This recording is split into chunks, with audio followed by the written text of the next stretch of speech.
Amigos do Saúde Digital, hoje com a doutora Simone Fará, médica cardiologista, tem uma carreira militar e entende muito de telemedicina e você vai entender mais sobre a carreira militar e como isso se conecta. Será que tem espaço também para telemedicina em outras fontes de trabalho do médico, por exemplo, a carreira militar? Você vai ver que tem.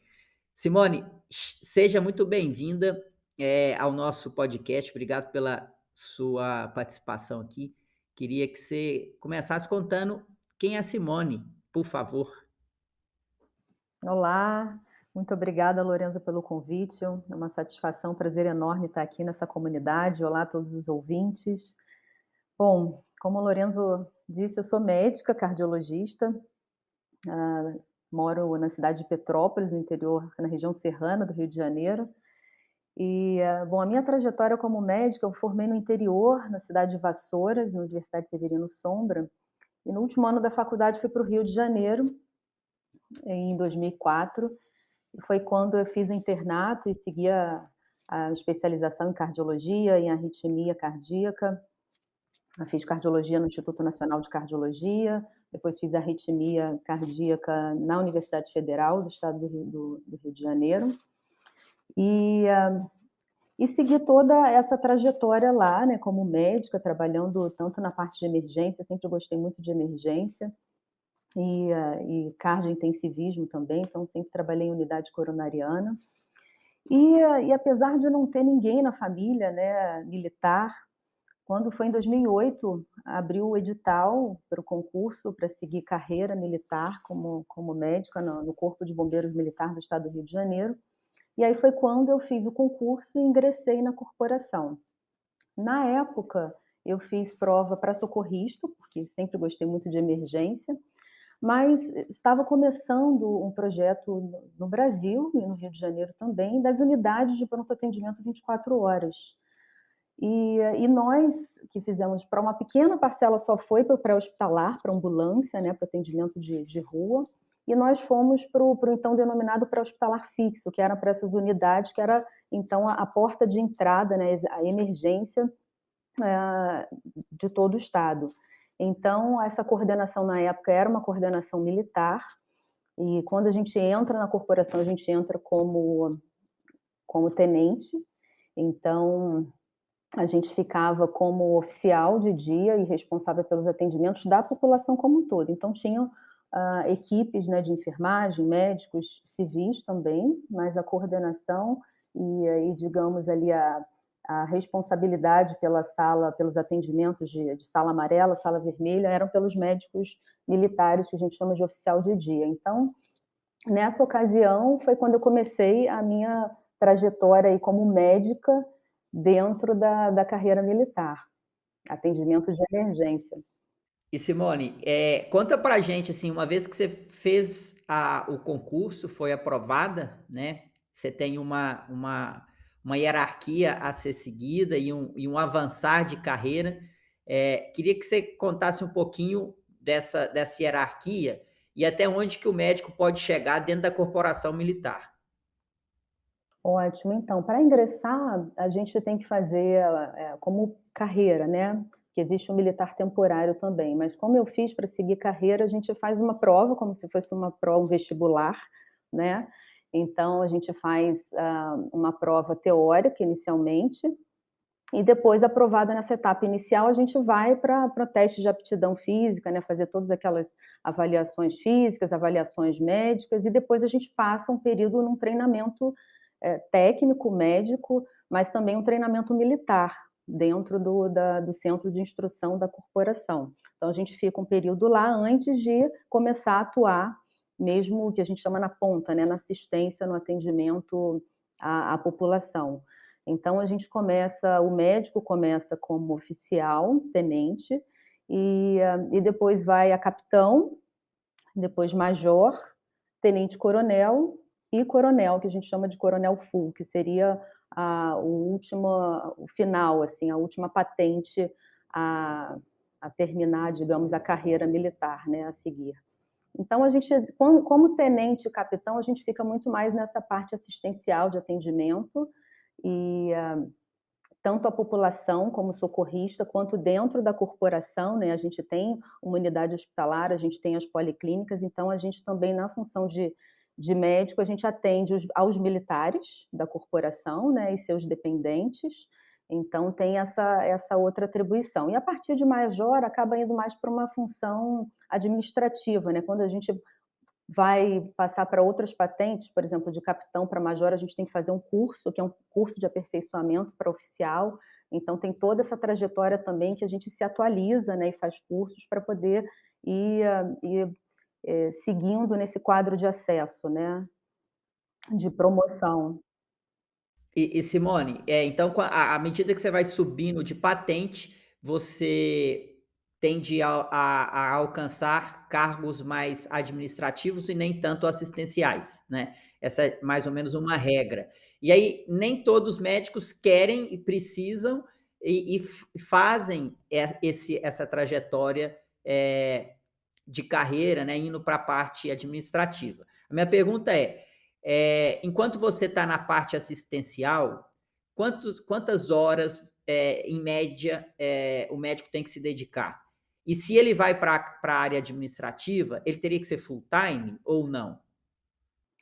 Isso, na verdade, varia muito, né, não é uma regra, acaba sendo uma tendência na carreira, né, mas tem tenente-coronel atuando na ponta ainda, no atendimento para então isso acaba também sendo uma opção, né, ou até às vezes uma aptidão, mas existe essa, digamos, essa característica na trajetória, né, então, mas nada impede de um major, um tenente-coronel também continuar, na assistência. Então você pode, enquanto especialista, né, no meu caso, eu sou cardiologia e faço a parte de arritmia cardíaca clínica, então eu trabalho na parte assistencial, atendendo aos militares, cuidando do coração, né, desses heróis, e também dos seus dependentes, né, então fico na assistência. Mas a gente, enquanto militar, a gente está pronto para qualquer situação, né? Então, se acontece uma situação de uma escala extra, como acontece, por exemplo, em grandes eventos, né, Réveillon, Carnaval, a gente é escalado para ficar no pré-hospitalar e também prestar esse atendimento, seja de atendimento clínico, mas também de atendimento, por exemplo, num trauma, numa colisão, ou num acidente, num desastre, num grande incêndio. Então, a gente acaba, enquanto profissional da saúde, dando essa assistência aos bombeiros militares, mas também à população. Não, perfeito. Mas, essa sua carreira hoje, ela é part-time, vamos dizer assim, você tem um número de horas que é em regime de plantão, que você dedica ao corpo de bombeiros, onde que você está lotada hoje. Ah, Mas sim. quando você Uhum. vai subindo, vai chegar uma hora que para você pegar esse cargo, você tem que ser dedicação exclusiva? Entende que eu tô a minha pergunta? Entendo. Na verdade, a gente faz um concurso para 24 horas semanais, né, mas isso pode variar. Atualmente, a gente está fazendo, cumprindo 40 horas semanais, né, até por conta da demanda que veio com a pandemia da Covid, então isso varia, assim como as escalas extras também.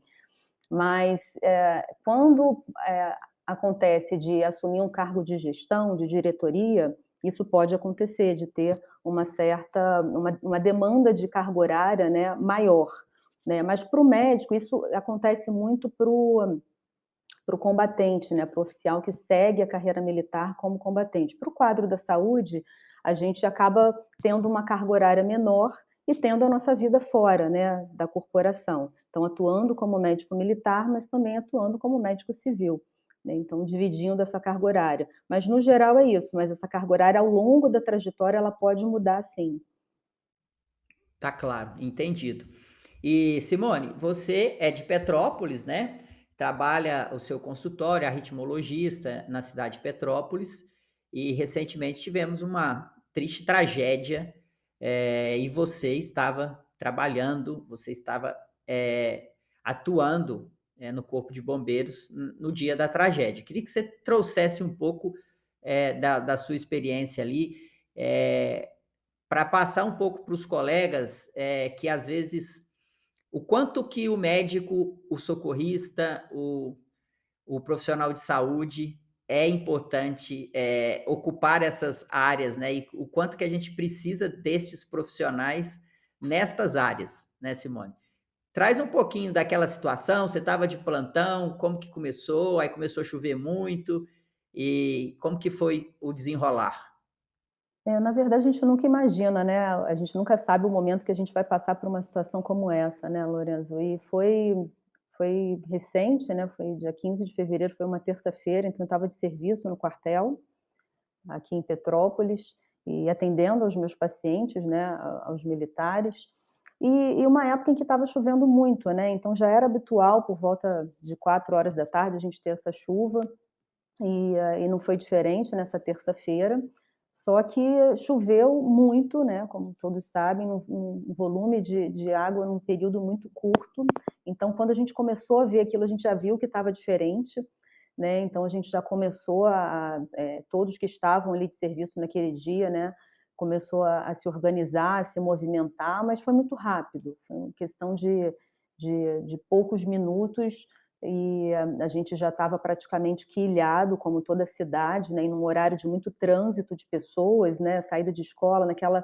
semana, as aulas tinham voltado para o presencial nas escolas aqui no município, então, a gente enquanto militar, a gente sempre tem que estar pronto em condições de, né, porque a gente nunca sabe quando isso vai acontecer, uma situação como essa, de um desastre, de uma situação de urgência.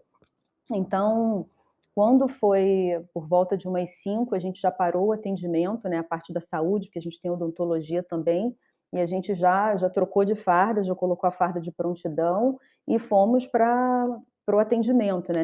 Nesse momento a gente não conseguia sair, né, toda a cidade estava intransitável, então a gente começou a receber essas ligações, né, então a gente foi ajudar nesse sentido, até para poder ter um plano de ação, né, quais eram as áreas, ter uma estimativa de pessoas acometidas, então começa toda essa parte de logística, e isso começa com os atendimentos, a gente recebe o chamado e a gente vai colocando como se fosse num dashboard, né, e organizando essas informações. Então a gente passava essas informações, né, para o oficial de dia, combatente, e ele ia fazendo toda essa organização. E e aí, quando a gente conseguiu, né, cerca de umas 2, 3 horas depois, conseguir sair o primeiro socorro, né, a gente já tinha uma ideia pelos chamados, né, da proporção, né, de quantas vítimas e vítimas de diferentes idades, então é uma situação muito dramática, né, que envolve realmente muito treinamento e muita capacitação para quando acontece uma situação dessa, já estar pronto para atuar. Então, isso foi feito de pronto, né. E aí como que acontece? Todas a equipe que está de serviço não é o suficiente, né, para atender, então todos os militares são convocados, né, e muitos chegaram rapidamente, e aí vai tendo toda essa logística de urgência, né, da zona que a gente chama de área quente, né, de quantas pessoas vão, para quais lugares, para que tipo de socorro, que tipo de material e equipamento é levado, como que a equipe de saúde dá esse suporte, né, porque a gente também tem o suporte à população, mas com o passar do tempo aos bombeiros também, né, porque a gente ficam horas ali no resgate dessas pessoas que estão soterradas, né, e muitas vítimas ao mesmo tempo em diferentes locais. E Simone, ao todo foram quantas vítimas, quantas mortes? Foram aproximadamente, se eu não me engano, 234 mortes, né, entre mulheres, homens e crianças, né, tiveram muitas vítimas crianças também. Então, eu não me recordo o número exato, mas foi algo em torno de 230. É um número muito significativo, né, realmente uma tragédia, Simone. E como que você, assim, vê enquanto médica, Simone, enquanto médica e socorrista, né, e seus colegas, os paramédicos também, a importância de estarem prontos para isso, né, Simone? E às vezes, nem sempre a remuneração desses cargos é tão atraente, né, Simone? A gente tanto é que o serviço militar, né, quando o médico forma, alguns médicos eles têm um alistamento obrigatório, né, porque O país precisa disso, a procura, né, a procura pela carreira militar, ela não é tão grande a ponto de não ter que ser algo obrigatório. Então, o médico, ao se formar, ele tem alguns deles podem ser obrigados a prestar o serviço militar por 1 ano. E aí depois ele vai para a reserva. Eu queria perguntar assim, enquanto médica, o que que você vê assim? Quais são esses valores? O que te move para estar num serviço militar? Olha, Lorenzo, eu acho que é muito o que nos move a ser médico, né? Eu acho que é um sentimento muito parecido, porque é muita doação, é muito. Você tem que ter muito amor à profissão. E quando a gente fala de conciliar uma profissão como a medicina com uma carreira militar, é um trabalho ainda mais árduo, né? Porque a gente tem que estar pronto o tempo todo, né? Então, como aconteceu numa situação como essa, né? Em que é, a gente pensa, né? Bom, vou trabalhar, vou voltar para casa, como essas pessoas também, e acontece uma situação dessa e você tem que estar pronto para atuar. E isso é 24 horas por dia, todos os dias da semana, né? Então, eu acho que o que me move esse amor, essa paixão e essa possibilidade de ajudar o próximo, né? De você saber que você pode fazer a diferença na vida de uma pessoa num momento principalmente de muita fragilidade, né? Então, eu acho que isso fica difícil até a gente falar, né? Da gente buscar palavras para tentar expressar esse sentimento, né? Porque é muito ali da alma, do coração, né? Mas é muita dedicação e a gente se abdica de muitas coisas, né? Para poder estar ali nessa dupla missão, né? Mas Com vale a pena. certeza, né, Para quem está Simone? nos Eu ouvindo, acredito né? Eu falo muito isso para os meus alunos, né? isso. Então, mas vale a pena, mas tem que ter muito amor e muita dedicação. Exatamente. E deve ser esse trabalhar com propósito, né, Simone? A gente fala muito aqui nas startups, e eu vejo isso, Simone, que no desenvolvimento da SD Conecta, na cultura da empresa, o quanto importante é um propósito, né? E esse propósito com o qual você trabalha e seus colegas, ele é muito nobre. E ele extrapola, né? Extrapola as questões, talvez financeiras, monetárias, e é, isso te mantém, né, vivo, ativo, prestando esse serviço. Então é bem legal. Quando eu te conheci e soube dessa história, falei, precisamos trazer isso lá no podcast, contar um pouco dessa história, para os médicos conhecerem, né, que existe um trabalho muito nobre e necessário e relevante, e que às vezes não é tão falado, não é tão divulgado, não é tão propagado o serviço militar para a medicina e para as outras profissões de saúde. Então, muito legal ter você aqui, escutar esse seu depoimento, de uma médica militar e uma médica também que tem a vida no consultório, professora da Faculdade de Medicina, envolvida com a telemedicina, e isso é muito gratificante de contar aqui para os nossos ouvintes. E por falar em telemedicina, Simone, você tem uma história legal, né? Que foi para você se aproximou da telemedicina para sanar uma dor da corporação, não foi? Conta para a gente como que aconteceu. É verdade. Então, eu ingressei em 2008, né? E como eu falei, nós fomos para as UPAs 24 horas, essas unidades de pronto atendimento.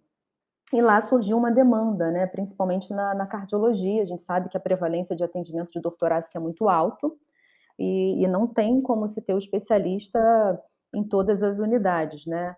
E no final de 2013 chegamos a 22 unidades somente do estado.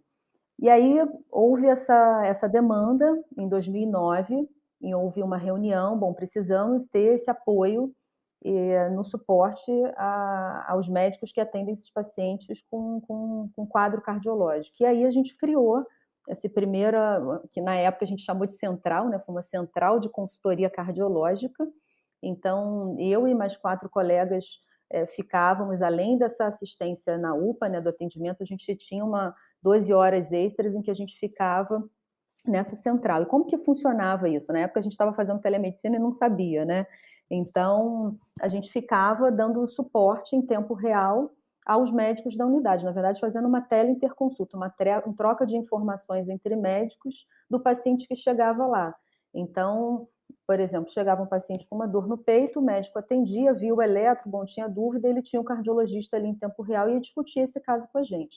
E o serviço a gente foi estruturando, depois virou núcleo de telecardiologia, e as UPAs também foram aumentando de número, e a gente, em um determinado momento, a gente passou a funcionar 24/7. A gente entendeu que a demanda era grande e que a gente precisava dar esse suporte 24 horas por dia a essas unidades. Então, a gente ficou nesse período de 2009 a 2013, então eu comecei a me interessar e falei, bom, mas telemedicina, o que é isso? Aí fui buscar, fui me aprofundar e o congresso era bianual, né? Vi que tinha um congresso de telemedicina, enfim, fui estudar sobre essa temática e estava na prática, né? Então, na verdade, o que a gente fazia era telecardiologia síncrona, né? Que era algo que praticamente não se tinha no país, né? De você, imagina, o sonho de qualquer recém-formado, né? Ir trabalhar numa unidade de emergência, atender um paciente, você ter o cardiologista ali em tempo real para discutir o eletro, discutir um caso clínico.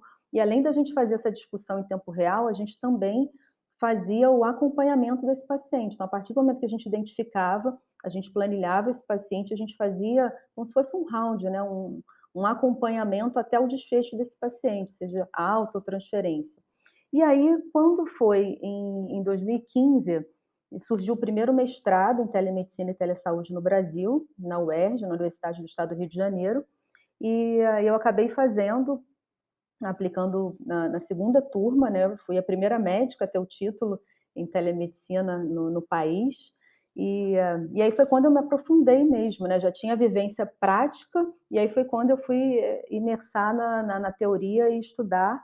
Então, eu defendi um mestrado, né? Então, eu sou mestre em telemedicina. O meu projeto foi justamente sobre essa experiência dos últimos anos, né? Então, nesse período de 2 anos, a gente fez mais de 10.000 teleinterconsulta. Então, a gente publicou isso, apresentei em vários congressos aqui, fora do Brasil. Então, sabe, foi uma experiência muito rica. E agora sou doutoranda, né? E meu projeto também vai ser na área de telemedicina, mas avaliação econômica em saúde, né, de custo-efetividade, então vou seguir aí sigo estudando, né? E quando eu vim para aqui, para minha cidade, né, onde eu nasci, em Petrópolis, surgiu essa oportunidade de trabalhar na Faculdade de Medicina, né? E, e aí, bom, eu tinha essa vivência toda na prática, mas não tinha essa vivência como professora, né?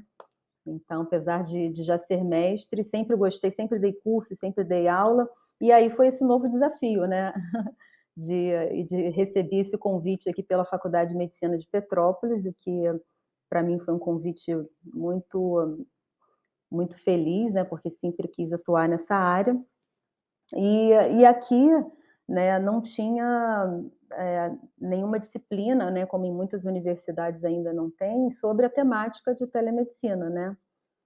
E aí foi quando a gente começou a trabalhar isso na graduação, e aí eu consegui trazer essa experiência. Atualmente eu dou aula de telemedicina, a gente faz teleinterconsulta com atenção primária, e, e, e é preciso trazer, né, essa discussão para a graduação. Então, a telemedicina, assim, né, começou pelo meu vínculo dentro da corporação, né, e acabou me levando para a docência também, né? Excelente, Simone, muito obrigado por participar aqui conosco, obrigado por compartilhar esse conhecimento, parabéns pela sua carreira, além de militar, médica civil, competente, professora, desenvolvendo a telemedicina no Brasil. Aliás, foi por aí que a gente se conheceu, né? A gente trocou ideia pelas redes sociais, como podemos melhorar a disciplina de telemedicina. Eu também leciono na São Leopoldo Mandique, assim como você aí em Petrópolis. E quero te parabenizar. Obrigado por compartilhar esse conhecimento aqui conosco. Tudo de bom para você, viu, Simone? Lorenzo, eu que agradeço, um prazer e uma satisfação enorme estar aqui com você, com todos os ouvintes. Muito obrigada. Um grande abraço a todos. Abraço.